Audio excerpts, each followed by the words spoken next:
আপনি নাকি বলেছেন মদিনায় দোয়া কবুল হয় না, কথাটা কতটুকু সত্য? কথাটা পুরাই মিথ্যা। মদিনায় দোয়া কবুল হয় না এই কথা কোনো কাট্টা ফাসেকও বলতে পারে না। মদিনায় দোয়া কবুল হয় না, এটা তো মানে ভয়ঙ্কর খারাপ কথা, নেগেটিভ কথা, ভুল কথা, এই কথা আমরা বলতে পারি না। কিন্তু আমাদের নামে এটা বাজারে আছে, মার্কেটে আছে, যে আমরা নাকি বলছি মদিনায় দোয়া কবুল হয় না।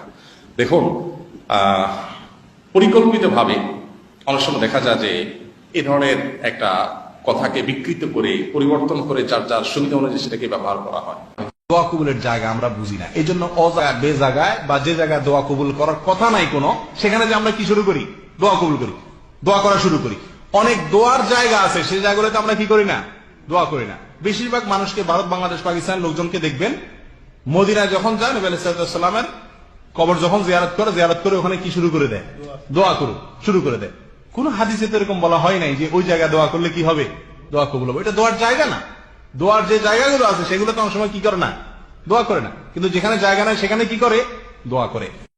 এত দোয়া কবুলের জায়গা আপনি পৃথিবীতে আর কোথাও পাবেন না। পৃথিবীর অন্য কোন জায়গায় দোয়া কবুলের এরকম স্পেসিফিক জায়গা বলা হয় নাই। এমনকি মদিনাতেও দোয়া কবুলের স্পেসিফিক কোন জায়গা নেই যে এই জায়গায় দাঁড়ায় দোয়া করলে দোয়া কবুল হয়।